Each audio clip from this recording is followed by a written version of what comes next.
Now on Fox 9 News. A woman murdered after asking police for help. It was like he dared them to catch him. Fox 9 reveals her final plea on the day she died. A father pleads guilty. I'm sorry.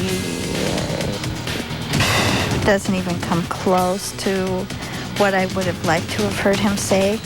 Why the child's mysterious death means the father won't go to prison. A lot of pot hidden inside a wildlife preserve. I can't imagine somebody thinking that they were going to plant this stuff down there and it wasn't going to be discovered. Who police say was behind this illegal grow operation. Finally, a warm-up. Just how long it will last. Get your weather first. Live from the Fox 9 studios, here are Robin Robinson and Jeff Passolt. First on Fox, a mother's cry for help is heard too late. Hi, everyone. We're glad you could join us. Terry Lee and her boyfriend were killed Friday by a man she asked police to protect her from over and over again. Lee reached out several times, but in the end, it did not help. And Fox 9's Beth McDonough is live at Regions Hospital, where the suspect is being kept. Beth? Yeah, the shooting suspect, Steve Van Kuren, he's here at Regions Hospital under 24-hour guard. Doctors tell us that he is expected to survive. But tonight, we're learning just to what extent, just how far at least one of his victims went to try and protect herself. She reached out to police. She got court paperwork in place, but in the end, it was too little, too late. Terry Lee was convinced the one attempt on her life, the people she loved, wouldn't be the only one. She was right.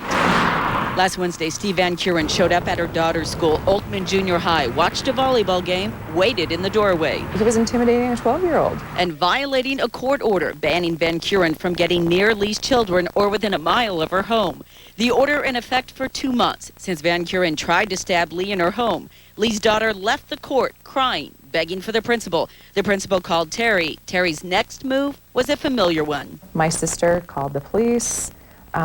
Did everything she could, kept the kids home on Thursday from school. The Washington County Sheriff confirms Lee left a voicemail with the deputy, not knowing the deputy wasn't in that day, didn't get her message. But Lee didn't stop there. She also called the St. Paul Park Police Department, where the school is located, conveyed her concerns. But it was after the fact, a day later, police issued this violation of the no-contact order, which also indicates Van Kuren had a weapon on him. The summons to appear in court delivered not in person, but by mail. It's dated September 22nd. Terry Lee, her friend Tim Hawkinson were already dead by the time the notice arrived at Van Kuren's home. He should have been picked up. Lee's sister wonders why he wasn't arrested immediately, his bail revoked, questioning why the paperwork that could have saved her sister came too late. He just so blatantly defied that court order. It was like he dared them to catch him. It's not clear if police alerted authorities in Pierce County, Wisconsin, where Van Kuren lives, about the violation. Yet even 911 transcripts released today reveal neighbors knew the threat Van Kuren posed. They heard gunshots next door. The caller told police, what's Steve's last name? Van Kuren. She's got a warrant out for his arrest because he was over there before for aggravated assault. That time with a knife, this time with a gun. And tonight, Lee's family is wondering if the wheels of justice moved simply too slowly in this case at her sister's expense. Reporting live in St. Paul, Beth McDonough, Fox 9 News. Thanks, Beth. And police are moving forward on a Bloomington murder case. An arrest been made and charges have been made against a man accused of shooting another back in May. Carlos Hernandez was standing in his driveway talking to his girlfriend on the phone when he was gunned down and killed. Police say the defendant admitted to gang activity. Tonight, Felipe Sandoval is charged with first-degree murder.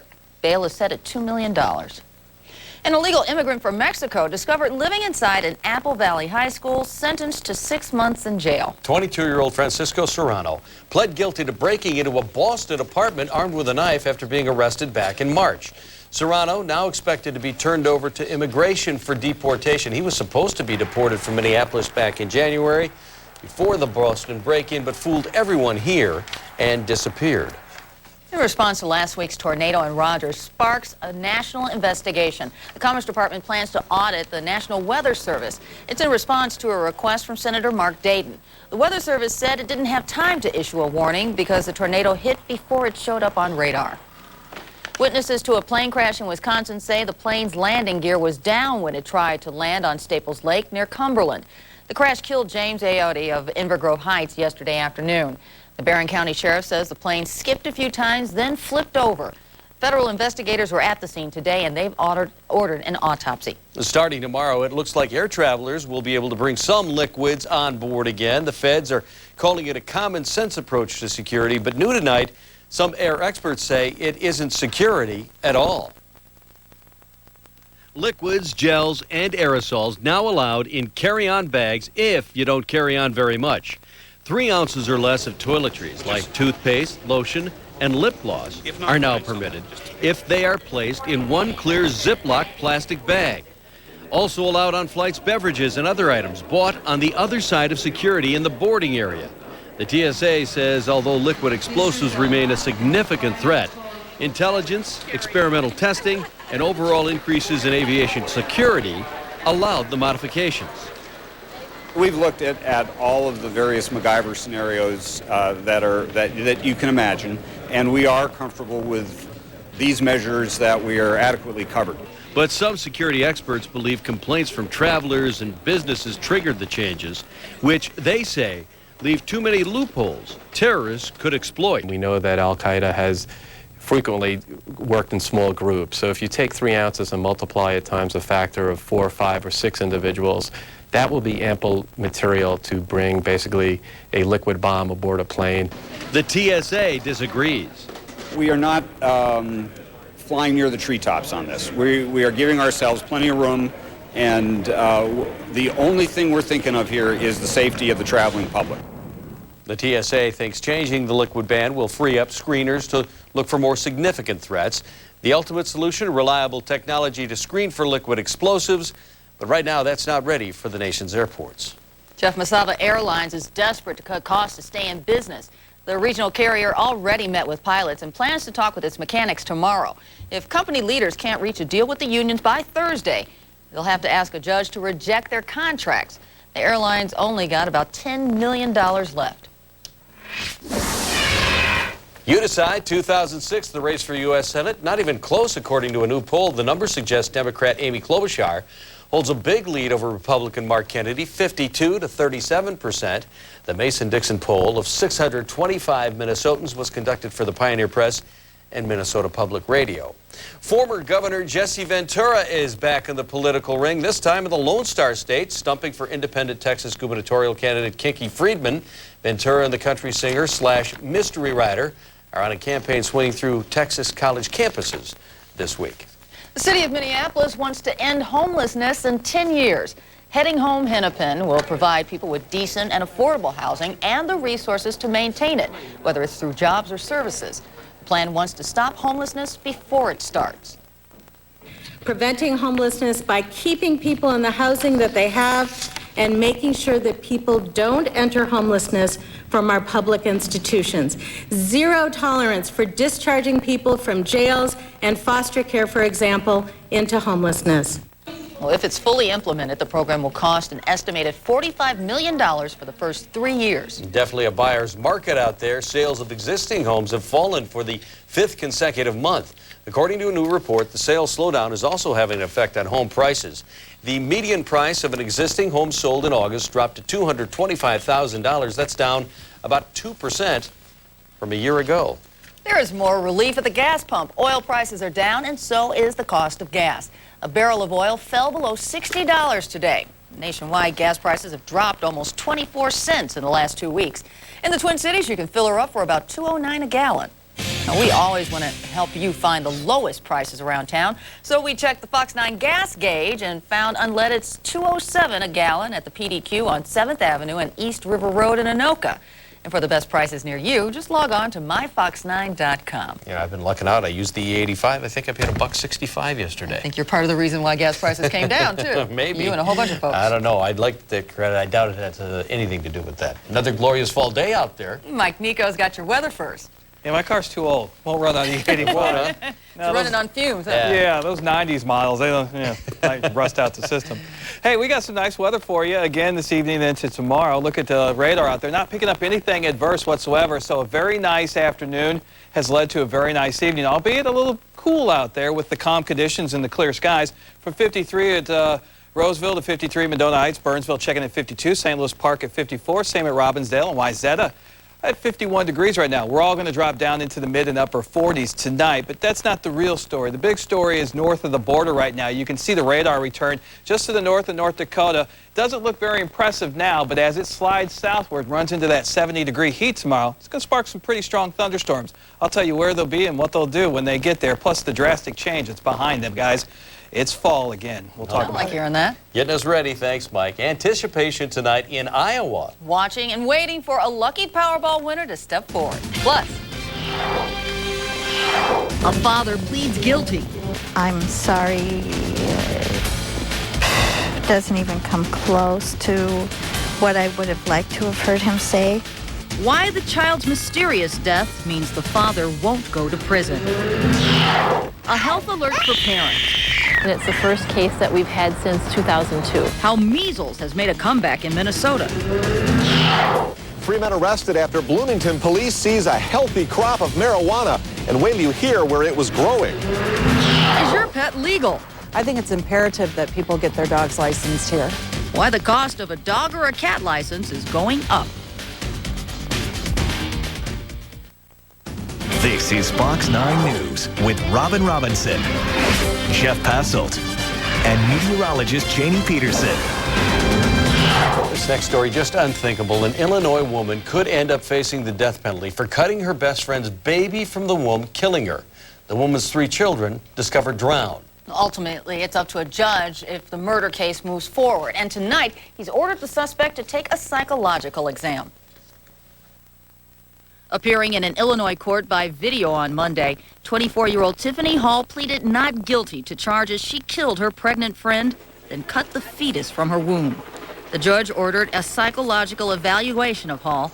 Her attorney says he's not sure Hall knew what was happening after her arrest. We'll have to take a look and see whether or not she could have possibly understood rights and warnings given to her as to her rights to have counsel present when she was interrogated. Authorities say Hall, a mother of 2, killed Jamela Tunstall, then called for help, claiming she'd had a stillborn baby, passing Tunstall's child off as her own.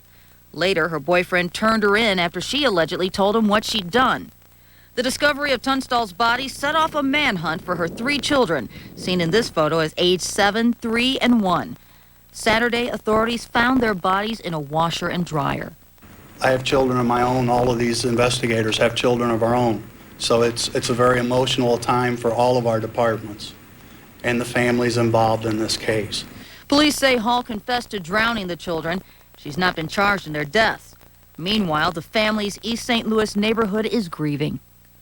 And new tonight, prosecutors say additional charges against Hall won't be filed right away. They're also not talking about a possible motive in the case. They say giving away any of the facts might jeopardize the case. And Nicole Smith's son, Daniel, might be buried in the Bahamas. The 20-year-old died a few weeks ago while visiting his mom in the hospital. Smith had just given birth to her second child, daughter. His body is still at a funeral home in Nassau. Anna Nicole was fast-tracked into becoming a permanent citizen of the Bahamas, a decision that's been criticized and could be investigated. New developments in that deadly Comair plane crash a month back in Kentucky. The family of the lone survivor says doctors had to amputate his left leg. James Polhinky was the co-pilot on Comair Flight 5191, and relatives say he has no memory of that crash. 49 people were killed when the plane went down August 27th. They're still waiting for a lucky ticket holder to step forward in Iowa and claim the Powerball jackpot. It's worth more than $200 million. A ticket from Saturday's big Powerball game was sold at a convenience store in Fort Dodge. Lottery officials say that could take weeks for a winner to step forward because they're likely meeting with a financial advisor, hiding out from friends, too. In the meantime, the store's owner says there's a chance the ticket was a pool purchase. The assistant manager I talked to said that in the last couple days they've had a lot of pool play at their store, meaning folks have been buying tickets, pooling their money at the office and buying tickets together. So it could be a pool player, it could be somebody just playing on their own. Who knows, could wind up like the folks in Wisconsin. The winner has 2 options. You can take a lump sum home, and after taxes that would come to about $67 million, or they could get the money over 30 years, which comes to $141 million after taxes. And remember the nearly $209 million Powerball jackpot that was won in Wisconsin last month I just talked about? Well, it's finally been turned in. 100 workers at the Sargento's cheese plant, about an hour north of Milwaukee, had the winning ticket. They plan to split the jackpot equally. Good for them. Yeah, I think they get about $500,000 apiece. That's no small chump change. That's a pretty good deal right there. Well, a medical mystery has kept a man accused of killing his infant daughter from going to prison. The Fox 9 investigators first told you about the case last May under a plea agreement reached in a Hudson courtroom. The suspect, the girl's own father, will spend a couple more months in the county jail and then 8 years on probation. Not enough, the baby's mother and grandparents say. Here's Fox 9 investigator Trish Van Pilsum. At least it's over with, and we can move on with our lives. Season changing. Close this chapter. Chapter closed.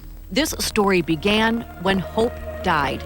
All rise, please. Head hanging, Ted Selbichka apologized to Hope's mom and family. I'm sorry. Doesn't even come close to what I would have liked to have heard him say. Selbichka was taking care of his daughter, Hope, while the baby's mom worked a night shift. The next morning, he pulled Hope out from underneath a heavy comforter. She was barely breathing. She died 4 days later.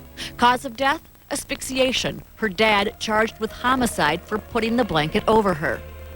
Then, months later, lab tests showed evidence the baby may have had a rare protein disorder.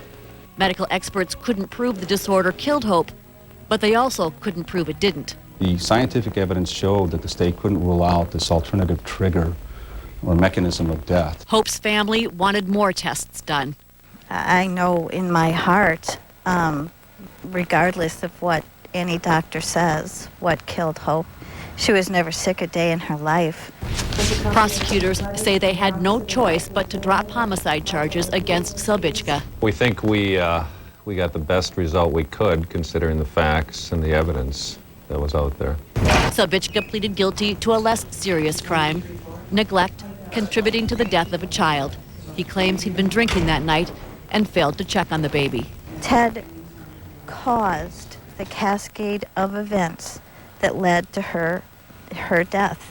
And that's her tree. Hope's mom and Hope's aunts and grandparents wrote letters to the judge, talked about grief, rage, and anguish. The only thing that would make me feel okay is to have her back.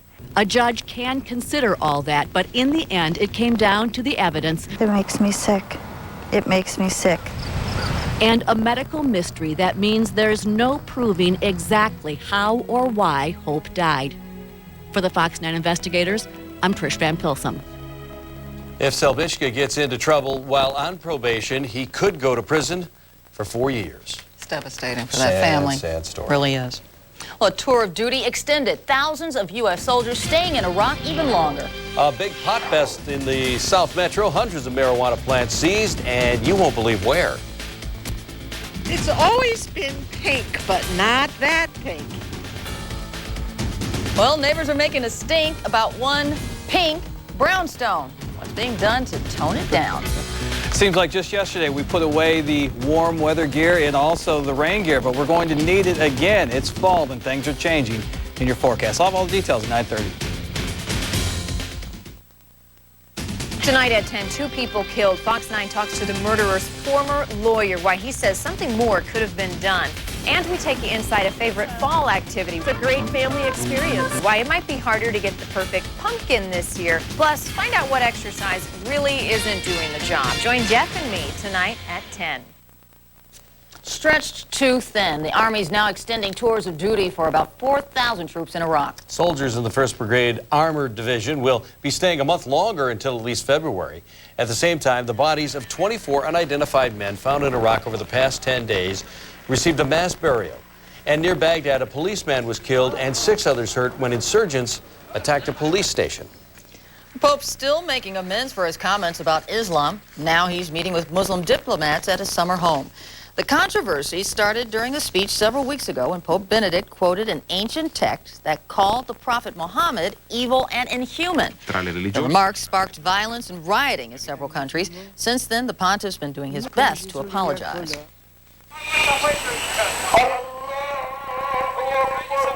Around the globe, Muslims are marking the beginning of Ramadan, Islam's holiest month.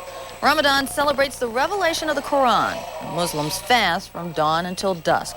More than 1 billion Muslims worldwide observe Ramadan. California crews getting a break from the wind as they battle a stubborn wildfire in the Los Padres National Forest.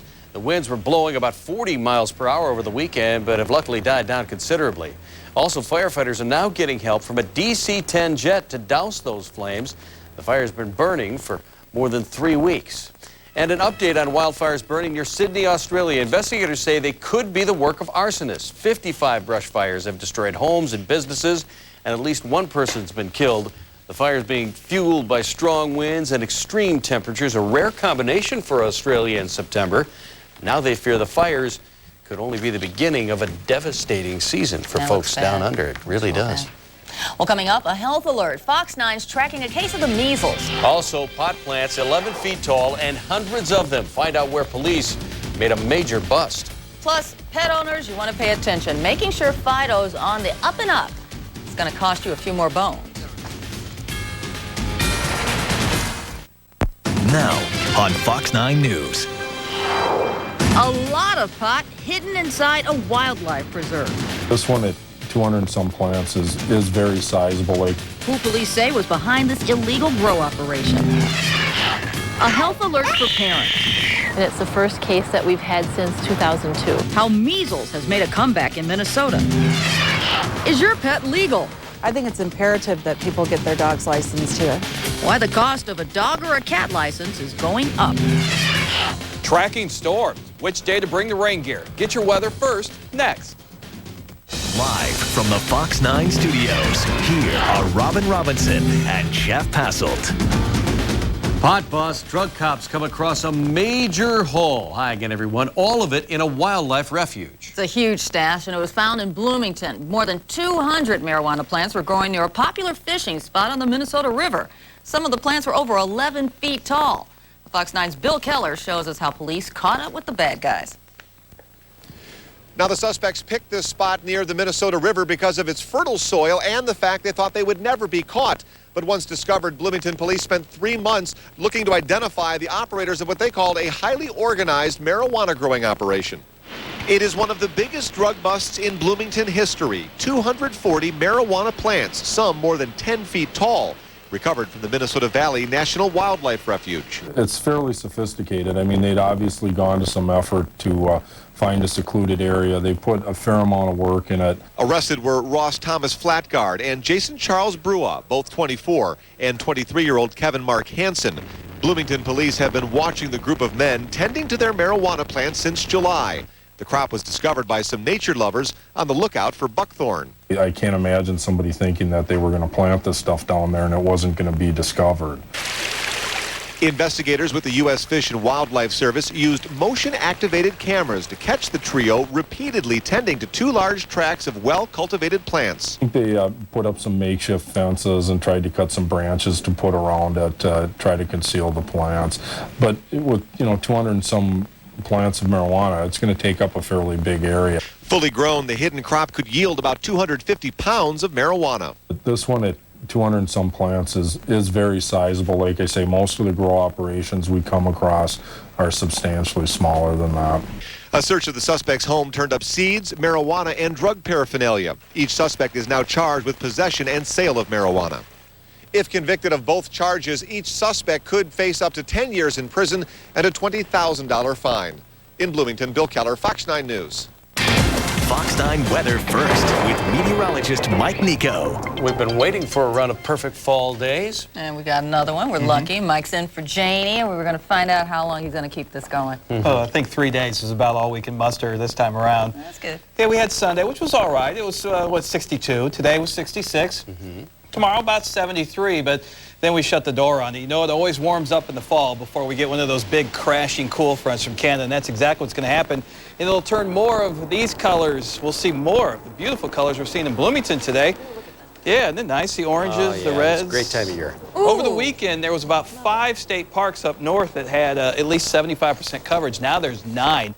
So definitely the fall color is sweeping across the state. And one of the reasons why, Well, our days we're losing 4 minutes every day. I mean, sunrise and sunset tomorrow are going to kind of reverse each other. The sun's going to come up at 7:05.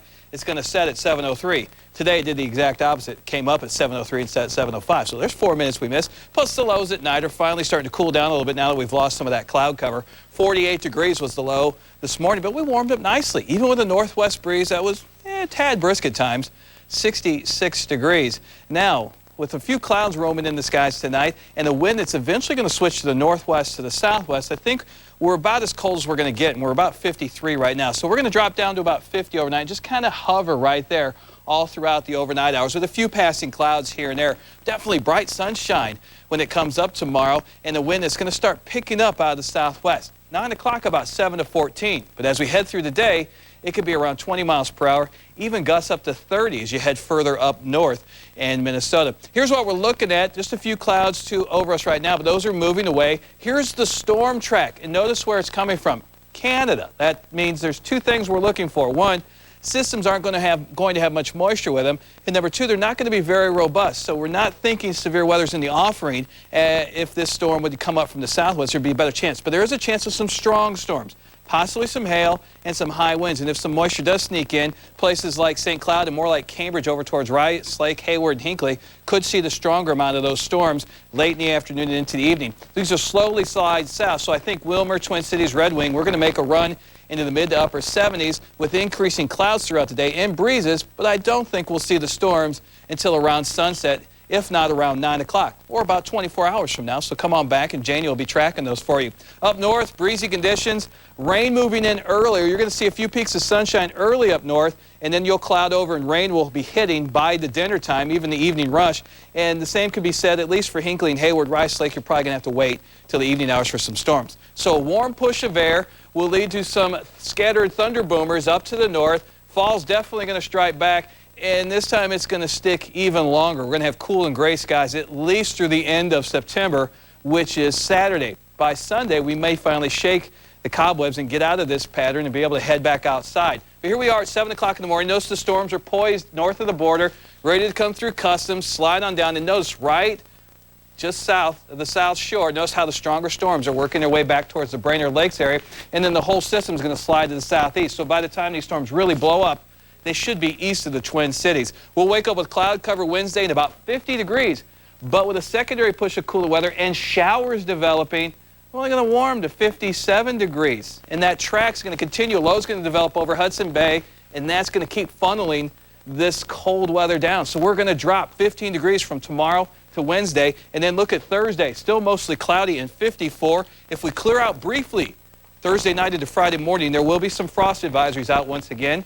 And then Saturday, look at that, another chance of showers after a rumble of thunder Friday night. But those showers for you, Jeff, should be in the evening. So if you have any plans early in the afternoon, you'll be okay, or in the morning. And then Sunday and Monday looking nicer as October comes around. Big diabetes walk on Saturday, so thanks for the thumbs up there, Mike. We appreciate it. We'll do our best. All right. Mr. General Nico, Mills thank in Golden you. Valley. Hey, the Fox 9 photo team has another member. Ann Hardy snapped this shocking picture from her home on Medicine Lake a few weeks back. Look at that, lightning. Striking. What it hit. Thanks for sending that to us, Ann. We appreciate it. Well, never thought we'd be saying this 3 months ago. No, the Twins with a chance to clinch a playoff spot at the Dome. Don's going to tell us if they can do it. Absolutely, and they are just a little over an inning away from doing just that. A Twins win and a White Sox loss, and the Twins will clinch the AL wild card and punch that ticket to the postseason. The Twins, though, still keeping an eye on the division as well. We take it to the Dome. Twins fans bringing the good mojo any way they can tonight. And in the first, it helps. Joe Mauer, he gets it going with the RBI single to left. Luis Castillo scores, and it's 1-0 your Twins. Torrey Hunter doing what he does best, right? Grand theft baseball. He robs Ryan Shealy right there kissing the baggie. We love that, Torrey. Thank you. Meanwhile, Booth Bonser is pitching well. He got Shane Costa with his first of 5 Ks, 6 2/3. Solid ball, allowing just 2 hits. He had 4 innings of no-hit baseball as well. And with the score 3-1, here you go, Robin Hunter, with his 9th homer in the month of September. 5-1 Twins. Right now, if they win, you know it happens. And why? Well, thankfully, Ozzie Guillen's White Sox did all they could do to help out the little piranhas, starting with the Keystone Cops in the outfield. Brian Anderson, Jermaine Dye. Watch this. Are you kidding me? Yeah, talk a little, okay? Chin Sue Chu getting an RBI double, 2-1 Indians, and it was just a comedy of errors for the Sox. Anderson just totally missing it right there. The Tribe beating up on the Sox 14. That's right, 1-4-1. So that means right now the magic number is 1 for the Twins. Look right there. If the Twins go on to win, the AL wild card race is over. The Twins capturing it, of course, still keeping an eye on the division.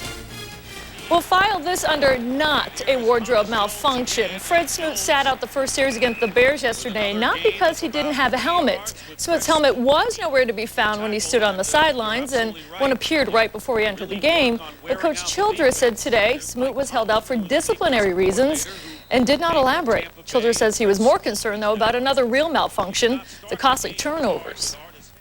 I'm disappointed. I'm not discouraged.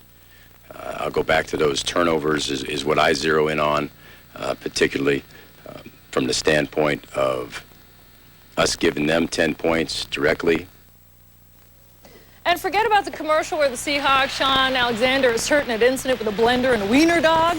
The MVP out indefinitely for real with a broken foot.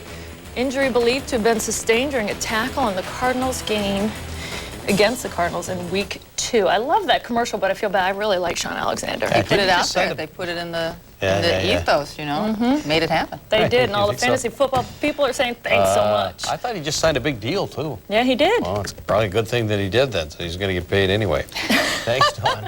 Top stories are up next, plus even more people getting sick from bad spinach. Another rise in prices, this time hitting animal lovers in the pocketbook. Get ready to pay more to get a license for your pet. What do you say about the people who say, gee, this pink doesn't fit in? Well, I mean, well, that's their business, I mean, after all. Pink steak, what about that guy's coat, huh? One man's splash of color in a historical neighborhood has some residents seeing red. Shark dress guy. Oh, yeah.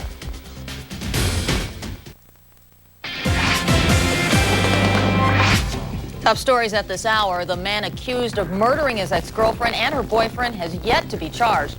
Police say Stephen Van Kuren shot and killed Terry Lee and Tim Hawkinson last Friday in Lee's Washington County home.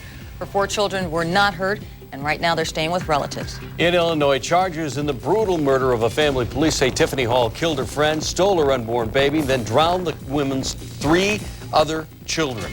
Hall faces 1 count of first-degree murder and intentional homicide of an unborn child. Starting tomorrow, you can bring liquids and gels on your flight again, but only if you buy them at the airport or if they're no larger than 3 ounces and can fit in a clear Ziploc bag. 2 more people are sick from bad spinach. Bringing the total now to 173 cases of E. coli in 25 states. The latest reported in Wisconsin. Over 90 people have been hospitalized, 1 person's died, and 2 other deaths are being investigated. The FDA is warning people not to eat spinach. You know, a lot of us do believe that our pets are priceless. It's a good thing, too, because in Minneapolis, they're about to get more expensive. Ellen Gallis is joining us live in the newsroom to explain. Yeah, Ellen, well, what's the deal? Minneapolis is about to have one of the most expensive pet license fees in the metro, if not the most expensive. But at the same time, the city can't seem to get pet owners to obey the license law. At this dog park in Minneapolis, you can find lots of people who believe their pet is priceless. And she knows it. She knows where the pocketbook is. And if they're not priceless, they're at least about to get pricier. I think that it's high costs. The city of Minneapolis is raising the price to license your pets. It's currently $15 for spayed or neutered dogs and cats. That fee will be up to $30 in 2007. Licenses for dogs and cats that aren't spayed or neutered are currently $30. That fee will be up to $50 in 2007. Or until the end of the year, you can buy a lifetime license for $100. You're a good girl, Sid. Sydney's owner here doesn't mind the price hike. She's my baby. I'll pay whatever it's necessary. Especially since tags and license numbers can make it easier to locate a lost pet. I think it's imperative that people get their dogs licensed here. But not everyone feels that way. Very few pet owners in Minneapolis actually license their pets. About 1% of all cats and 9% of all dogs are actually licensed within the city. Ready? Nina Hale doesn't have a license for her dog, not yet anyway. Furry is new to our family. She says the fees seem steep, But if they go towards dog parks like this one and other animal-related services, they're worth it. I don't have a problem with paying it. I think it's high, but I think that, you know, for all things that are tax-based, there's a trade-off for it. But these price hikes might also come with a cost. The higher fees might mean even more pets go unlicensed. You'll get less compliance, then it'll be 8% instead of 9% because the fees have gone up. Now, the money for pet licenses goes into the city's general fund. The general fund is used to finance most of Minneapolis's programs, including animal care and control. By the way, it will cost you if you don't license your pet, too. Fines start at $25 for failure to register. Back to you. All right, thanks, Helen. Saving lives has gone to the dogs. Bilbo is a 3.5-year-old Newfoundland and a trained lifeguard. He's an extremely strong swimmer, and Bilbo hasn't saved any lives yet, but he draws a crowd in the UK, which gives his human partners time to educate swimmers. A GPS satellite is on its way to space. A rocket carrying the device is taken off from Florida. The satellite serves both civilian and military needs. It's giving off signals to help guide equipment used by troops and pilots, drivers, and others. A total of 40 satellites are orbiting above the Earth right now. Well, this is a story from Mary Kay. A Brooklyn's brownstone has some neighbors seeing pink. The brownstone is far from brown, and residents say it takes away from their historic neighborhood. Fox's John Dutzman has more. It's always been pink, but not that pink. Early this summer, 90-year-old Bernie Henry decided to repaint his brownstone. Rita Rosenfield, who lives across the street, was on vacation. I came back and I said, what happened? The house has been pink for close to 40 years, since 1968 to be exact, but we're told it was a more subtle pale pink. You see, it's the new color, this, whatever you call it, bubblegum pink, or they call it worse things than that. You can't get the full feeling on TV, but this pink is more flamboyant and glossy. It just doesn't fit into the neighborhood. This is an official historic neighborhood with strict rules on building and redecorating. Everything here is a brownstone, so this house sticks out like a shiny pink thumb. So you'd rather it not be pink? I'd rather it not be pink. We don't need it. It's not the Caribbean. No, it's not the Caribbean, it's Brooklyn. But a lot of people seem to like the pink house. I think it's fun. I think it's good for Park Slope. Bob Barrett works on these homes. He's a paint stripper, and he says the neighbors shouldn't think of stripping this house of its pinkness. I think we're emphasizing more on the house than the guy. The guy's a real sweetheart of a guy. John Dutzman from Channel 5. Great to meet you, man. Okay. 90-year-old Bernie Henry sure is a sweetheart of a guy. Quite the snappy dresser, too. You're getting a lot of attention all of a sudden, huh? Well, I don't need it, you know. I'm 90, so I don't need no. You don't need much anything at 90, right? That's right. He claims there was some confusion with the paint color. He said it looked like a more toned-down pink in the paint store, but by the time he realized it was more purpley pink, it was too late. When I came outside, it was discolored. It was all the way down here. What can I say?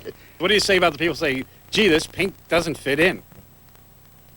Well, I mean, well, that's their business, I mean, after all. People have a right to express themselves, but not like that.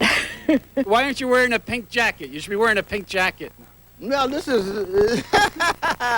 It really doesn't matter what the neighbors think about the pink because Mr. Henry painted it this color 38 years ago. It's grandfathered in and it supersedes all the historical laws in this area. So the story about the pink is over right now, I think. I'm John Dutzman, Fox 5 News. Look at that. It's become a landmark. What do you, I mean, you know, I said it to the guys off camera, but, you know, if he's lucky, they got maybe 10 more years of that color, you know, maybe less. But I'm not trying to rush things for the sweet gentleman. He looks like he's in good shape. They were all asking about where did he get his wardrobe. You said just saying, how about that? Pretty snappy. A Fox 9 health alert. A disease rarely seen nowadays shows up north of the Twin Cities. Up next, find out where a case of the measles is being reported tonight and how it traveled thousands of miles from Africa to Minnesota. Coming up new tonight at 10, Fox 9 goes deeper into a double murder investigation, how this case serves as proof of a flaw in the system. The seasons may have changed, but our summer drought is still being felt, how the dry weather is affecting the pumpkin harvest. And is it quantity or quality? Why doctors say one popular exercise may not be enough. That's tonight at 10.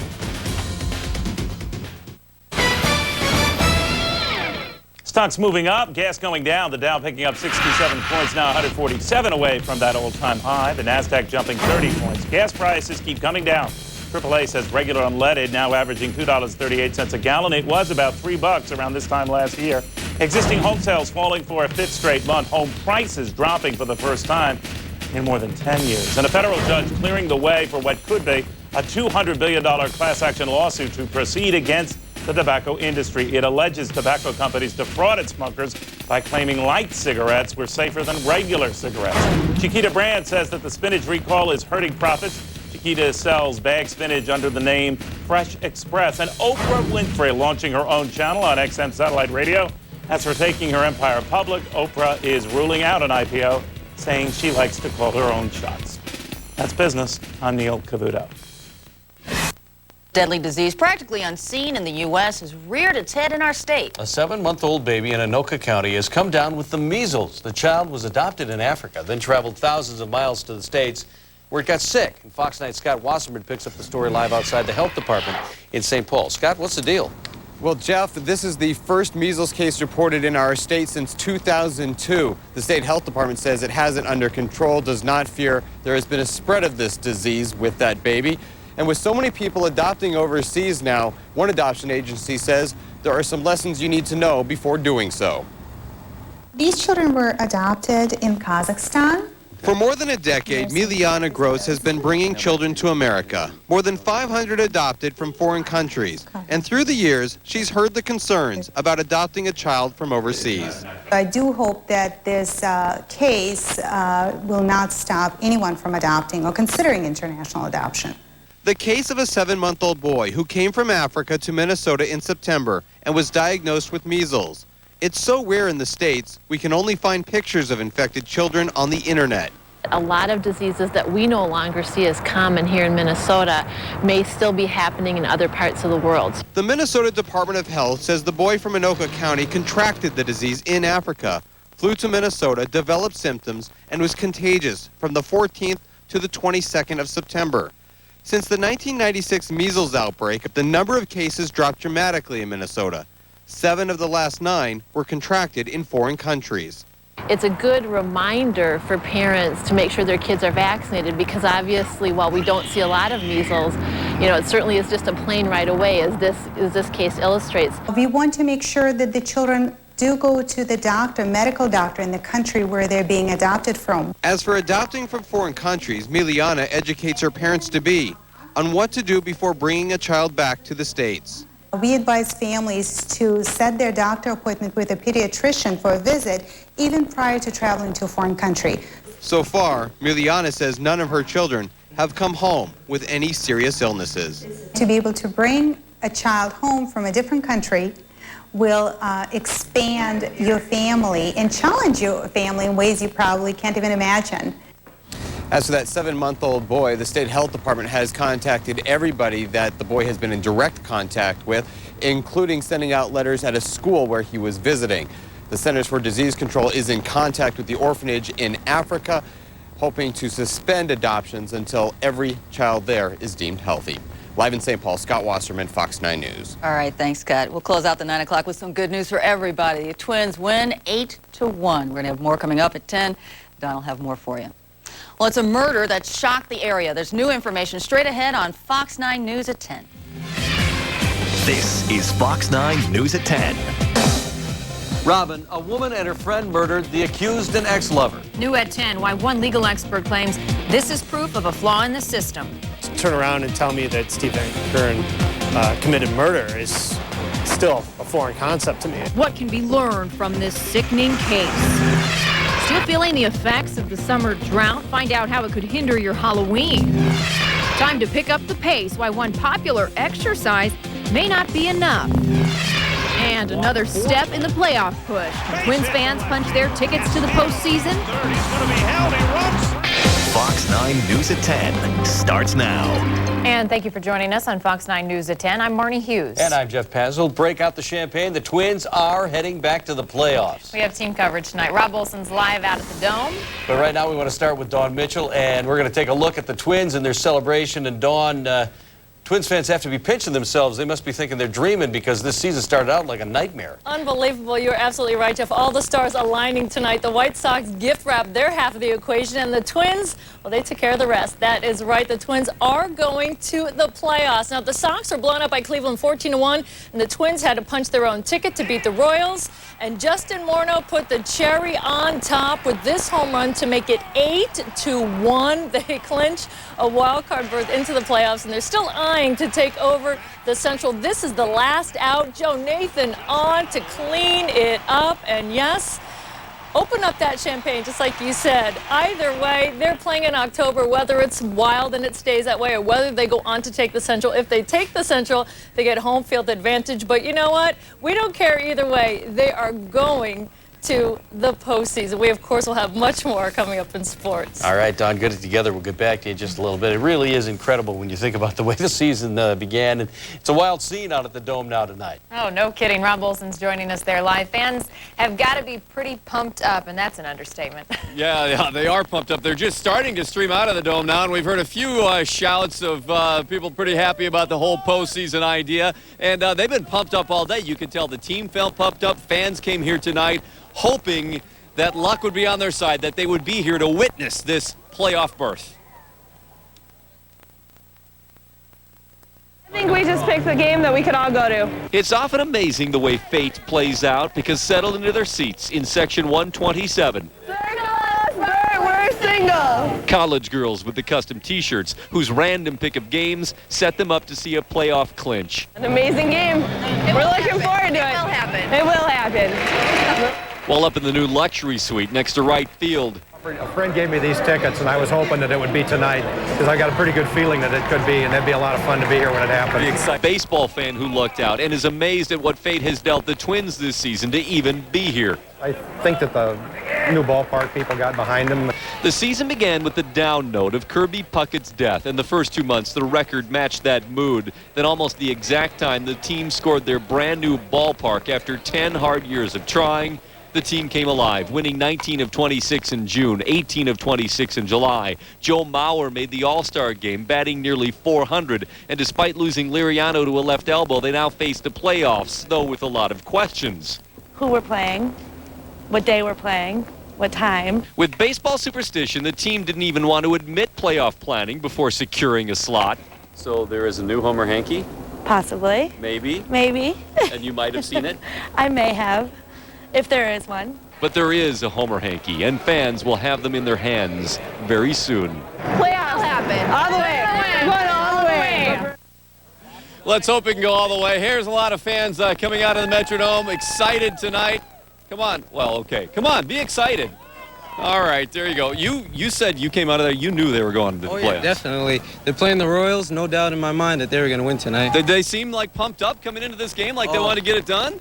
They definitely did. I mean, Torrey Hunter, they were so pumped tonight when he made a couple of plays, and that home run, it really boosted up the crowd. We all got happy. Yeah, a lot of happy people coming out here tonight. You know what was interesting, too, was Justin Morneau hitting home run number 34. Of course, with the death of Kirby Puckett, number 34, now getting the playoffs with his 34th home run, just struck me as kind of odd tonight. But, of course, I hear a lot more cheering of people coming out the doors. We'll get back to you later if there's more excitement. For now, live at the Dome, Rob Olson, Fox 9 News. All right, Rob, I don't think it was odd. It was meant to be. I think so. So congratulations to the Twins tonight. Who dropped the ball in the case of a man accused in a double murder? Tonight, an exclusive interview with the suspect's defense attorney, who got him out on bail in the first place. Tom Lyden's joining us live from Regents Hospital, where the suspect is still in serious condition. Tom? Still in serious, but doctors expect him to make a recovery. He is under 24-hour watch here. Obviously, he has yet to make a court appearance. It's unclear tonight whether he even has an attorney yet. But tonight, we talked to the man who got him out of jail the first time. Steve Van Kuren, I know, that I got to know, was a decent guy. Of course, Matt Lute is supposed to say that. He was the defense attorney the first time Stephen Van Kuren allegedly tried to kill his girlfriend. Out of town for the weekend, Lute didn't know about the murders of Terry Lee and Tim Hawkinson until we told him. To turn around and tell me that Steve Van Kuren committed murder is still a foreign concept to me. It's hard to swallow. But after Van Kuren allegedly attacked Lee last July with 2 butcher knives, why should murder be so hard to believe? Then on Wednesday, Van Kuren violated a no-contact order, attending Lee's daughter's volleyball game at a St. Paul Park Junior High. Terry Lee calls the sheriff's office and leaves a voicemail, then calls St. Paul Park Police. My sister called the police, did everything she could, kept the kids home on Thursday from school. But instead of revoking Van Kuren's $75,000 bail and locking him up in jail, this summons to appear in court is sent the day of the murders. By mail. Did somebody not do their job? I don't think that any individual person didn't do their job. So who is accountable in the system? The sheriff? The judge? The prosecutor? None are talking on camera. Asked about Terry Lee's call to the sheriff's office, Sheriff Pott told us off camera, if it was really urgent, would you just leave a voicemail? Judge Greg Galler at least raised a red flag at the August bail hearing, saying Van Kuren, who was charged with burglary and assault, is pretty fortunate he didn't get an attempted murder charge. A spokesperson for County Attorney Doug Johnson tells us they're investigating why Van Kuren wasn't charged with attempted murder and looking into the bail violation. Bail was set at a higher amount than I asked for at the bail hearing. The defense attorney may be the only one who can say with confidence he did his job well. But it's hard not to be haunted by Terry Lee's own prediction. Over and over again, she said, if Van Kuren gets out, she'll be dead. I've heard that so many times from so many alleged victims that I didn't think much of it.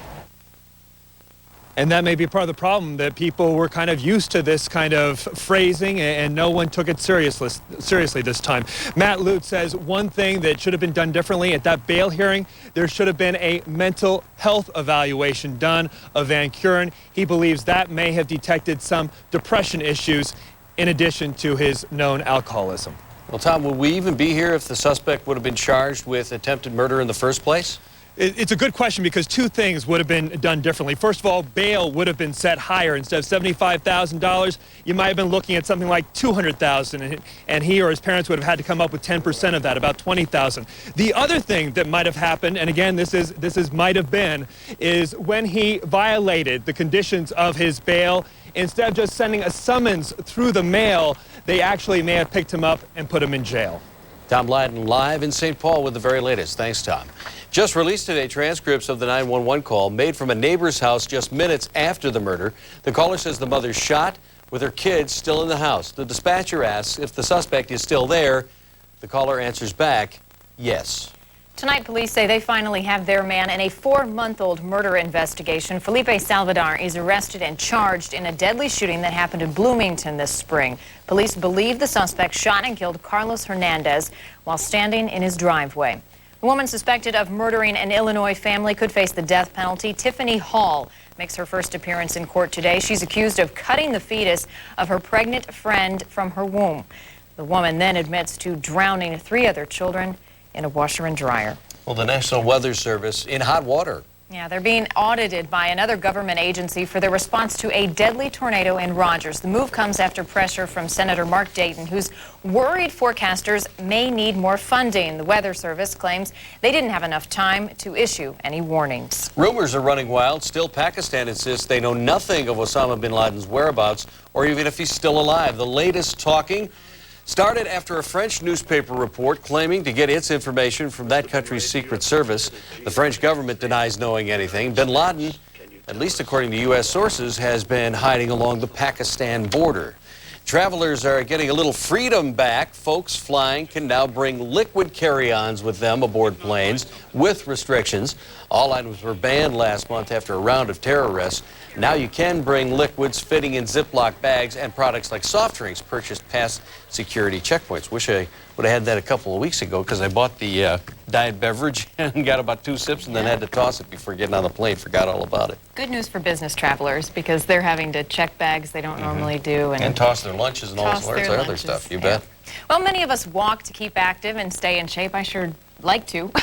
But by walking itself, well, it might not be enough. Did you know that? A group of Canadian researchers say walking is a gentle workout and not enough to get fit. They're concerned there's too much focus on exercise, but not the intensity. Scientists studied 130 people in a 10,000-step workout. And I have a feeling a whole bunch of these folks that we see walking around during lunchtime who are feeling pretty good about the way they feel and look are going to argue that point. I agree. It's better than nothing. Yeah. Well, we still have plenty more on the big Twins win, including reaction from the Metrodome coming up in sports. Plus, how could this summer's drought affect your Halloween plans? The answer next. When and where rain is headed. Get your weather first, next. They ridicule me for trying. They had 8 months to try. They did not try. I tried. It's the interview everyone's talking about. More on President Clinton's angry exchange with Fox News. We're back in 90 seconds. This is Fox 9 News at 10 with Jeff Passolt, Marty Hughes, and meteorologist Jamie Peterson. It is a question many people wondered after 9/11. But one Fox reporter recently asked it and got quite a reaction from former President Bill Clinton. Here's a closer look. It's Sunday morning. Fox's Chris Wallace is interviewing former President Clinton when the interview takes an angry turn. Wallace poses a question from viewers. Most of them wanted me to ask you this question. Why didn't you do more to put bin Laden and al-Qaeda out of business when you were president? Clinton lashes out, calling the question and suggestion a right-wing campaign to discredit him. At least I tried. That's the difference in me and some, including all the right-wingers that are attacking me now. They ridicule me for trying. They had 8 months to try. They did not try. I tried. So I tried and failed. There's a new book coming out that suggests bin Laden considered the United States weak after Clinton did nothing following the 2000 attack on the USS Cole. Wallace pushes his inquiry further. The question is, why didn't you do more, connect the dots, and put them out of business? After the Cole, I had battle plans drawn to go into Afghanistan, overthrow the Taliban, and launch a full-scale attack search for bin Laden. But we needed basing rights in Uzbekistan, which we got after 9/11. Though Mr. Clinton accepted some responsibility for not having gotten bin Laden, he accused Wallace of a right-wing hit job for having raised the issue in the first place. So you did Fox's bidding on this show. You did your nice little conservative hit job on me. And there is more of that interview, and to hear the entire Wallace-Clinton exchange, log on to myfox9.com.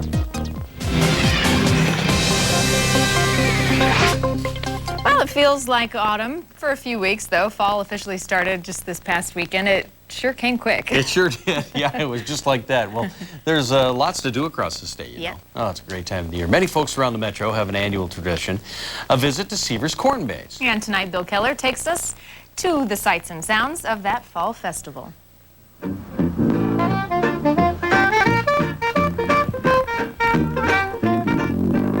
And we come because it's a great family experience.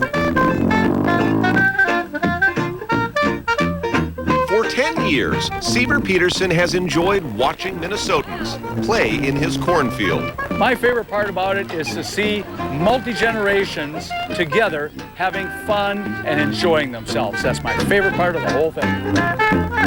For many, it is an autumn tradition, giving children of all ages a unique interaction with the fall harvest. Best of all, you take your kids out here, you can turn them loose, let them and nature go at it. The kids just love the corn pit. We can't get them out of the corn pit. But it's not just the kids having a good time. There's something about hurling a pumpkin that really puts you in touch with your inner child. Between the pumpkin slinger and the hay rides and the straw bales here behind us and the corn pit, you're right. You don't have to grow up here. This is just a must. You have to sit in the front row so you can see. There they are. The pig races are another fall favorite. But on their opening weekend, this little piggy still needed a reminder of which way to run. How we doing? But the star attraction is the corn maze itself. 14 acres of twisting and turning paths designed to challenge your sense of direction. The map doesn't turn. No turning of the map. We go around the map. We really don't have a strategy. We're just going to go in it and see what happens. But while special irrigation may have saved the corn maze, the summer drought did take its toll on the pumpkin harvest. Last year we had some jumbos, some really whoppers, so it was a great pumpkin year. This year it's not as good. But Aaron says there will still be plenty of pumpkins to go around. Enjoy the rest of your day, and we'll see you probably next weekend. Have a great day. Bill Keller, Fox 9 News. Oh, if that doesn't sun them up, fall in Minnesota, I don't know what does. Great day out there, and you know, we were wondering about Janie. If she didn't have the sniffles yesterday, we would be sure she was playing hooky today. Yeah, today was a gorgeous day, and that package on the Fall Festival, I mean, you just wish you could have the smells with it because that's such a part of fall. But great weather today to get outside. Wish I could have taken more of an advantage of it. Yeah, me too. Good time to be out there walking around or do some yard work before the cold rain hits once again, and then you won't be able to go outside. They get a little cabin fever before this is over. I know. I mean, I have to be the bearer of bad news. Maybe that's why she took the day off. To tell you that this nice weather is going to come to an end. We're going to have to get the umbrellas out once again. And yes, maybe the waterproof makeup too. That's how heavy it may rain at sometimes. For some folks, bad hair days ahead. Here's your warning. Today, nice day, 66. Tomorrow, we maybe even climb higher than that. How about some 70-degree weather? You know that always happens in the fall. We always make a run up to warmer than normal temperature, and then wham, we get hit by a cold front from Canada, and things start tumbling backwards, and that's exactly what the temperatures will do on Wednesday. Well, let's not get ahead of ourselves. Let's talk about tomorrow and how nice it will be. So let's break it out for you. Your day planner, 8 o'clock in the morning, partly cloudy and 53. Noontime temperature, already warmer than today, 68 degrees. But notice those winds coming out of the southwest. They're definitely going to get gusty tomorrow, 10 to 20 miles per hour. I wouldn't be surprised if we see some gusts to 30, especially in western Minnesota. So if you're driving that way on a high-profile vehicle, be careful there. By 5 o'clock, storms north of the Twin Cities. We're going to be fine for our commute, both ends of it, and also for the kids getting to school and the kids getting home. No worries as far as that goes, except for you may need a coat in the morning and, you know, have the shorts on for them in the afternoon. Close to home, we're looking at temperatures in the mid-70s for just about all of us. So a few more clouds to the north as those storms get a little bit closer, but I still think it's going to be until 7, 8, maybe even 9 o'clock before the storms start to move into the metro. And if we see any, they'll be mainly sliding to the east, and they'll drop, well, looks like some wind and some hail out of them. And the best place for that will be mainly in northeastern Minnesota and northwoods of Wisconsin. One swirling air mass of clouds moving out of here, another one quickly on its tail, and you can see this one's coming in from Canada. That's the difference than what we've been dealing with. These storms that come in from Canada lack moisture, lack a little bit of energy because they're sliding down the backside of the trough. They really don't energize until you get in the front side of the trough, and that's usually why we see our strongest storms come from the south and west. So this one, while it will pop off a few storms, especially around St. Cloud and better chance towards Cambridge and Rice Lake, right now we're not under a risk of any severe weather according to the Storm Prediction Center. Warmer weather down to the south and west. Wouldn't be surprised if some people in southwest Minnesota make a run at 80 degrees for tomorrow. So talk about a change back into the 50s. That could be 25 degrees for those folks. Up north, the rain moves in early. It will affect your afternoon and your evening if you're up north, and your temperatures will be a little bit cooler because of that. Upper 60s to lower 70s. In Hinckley, Hayward, and Rice Lake, upper 60s to near 70 also. So here we're looking at 73 for Tuesday, but then look at Wednesday, 57 degrees, 54 on Thursday, 57 again on Friday, and look at the weekend. Let's break it down for you. 57 for the end of September, and then looks like October will start with some sunshine at 61. So definitely, guys, get out there and enjoy tomorrow. Back to you. All right, will do. Thanks, Mike. A trip to the dentist that could turn deadly, how a little girl checked in for a routine procedure and left on life support. Plus, the Twins are headed back to the playoffs. Plenty more reaction from the Metrodome. They are celebrating straight ahead. Fox 9 News at 10 continues. A 5-year-old Chicago girl is fighting for her life after a routine trip to the dentist. Fox's Ann Kavanaugh shows us how the girl went in to get some caps and left on life support. She was just the perfect child. She was 5 years old, but you would have never known. You would think she was 17, 18. She's just a beautiful young lady. Amatress Travis says her daughter's only hope right now is a miracle. 5-year-old Diamond Brownridge remains hooked up to a life support machine, unable to breathe on her own.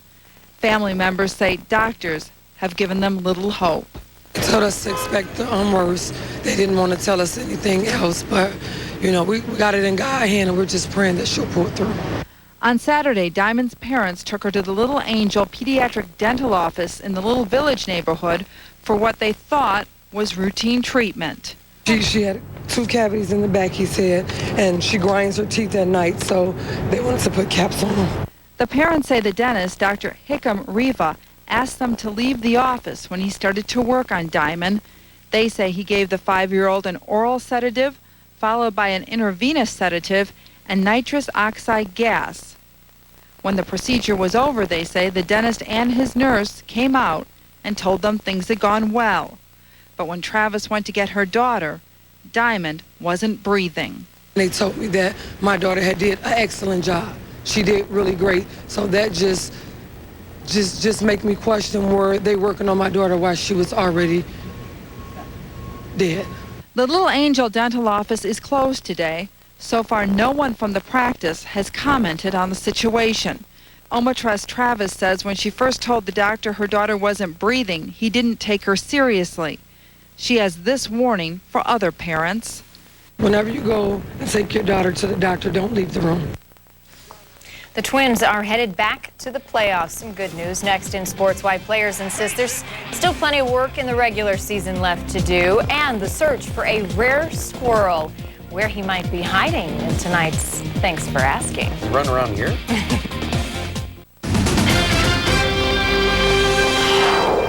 Okay, well, Dawn, I don't think it's quite champagne, but what would my water do? Just dump in some water in celebration? I don't know. Would you have water in there? I don't know. It's coffee, water, something.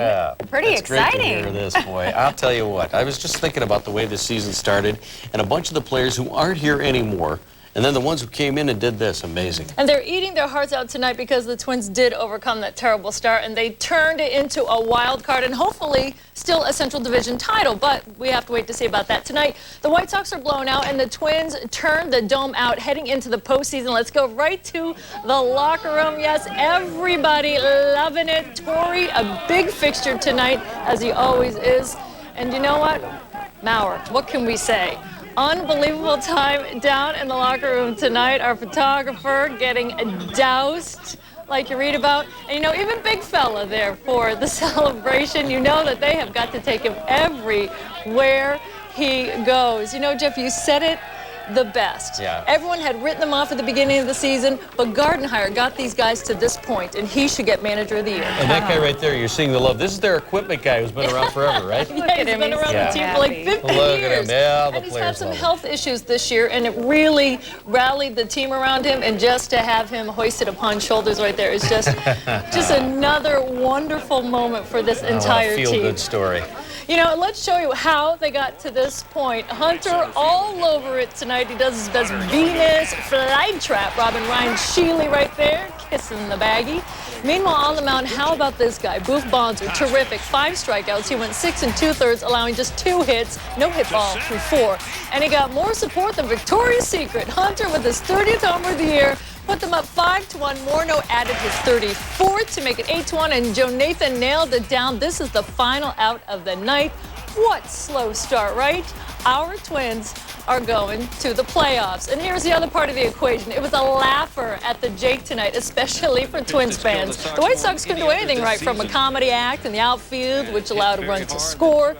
And yes, after the Keystone Cops had their day, there would be a grand slam right here. Cleveland's Casey Blake, Chicago gift wrapping the Twins ticket to the playoffs. Thank you, Ozzy. The little Piranhas appreciate that. Sox lose 14-1. Now, lately, he's been known more for injuries than anything else, but Ken Griffey Jr. reminded everyone he can play.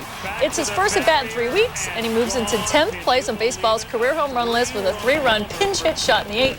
Reds beating the Cubs 5-4, but we don't care about that, do we? We care about the Twins going to the playoffs. Good for them, and let's get the Central, too. Yeah, that's right. You know, they're not far off, and they're the hottest team in baseball still. Absolutely. Everybody's going to be screaming at the Dome for more, I think. They were ready tonight. That had the goggles in hand. Sure. They were ready for a celebration. You know, in fact, when you picked this thing up, I thought you were going to dump it over my head there real quick. Well, I thought about it, but I don't want to waste my water. It would be a waste. Thanks, Dawn.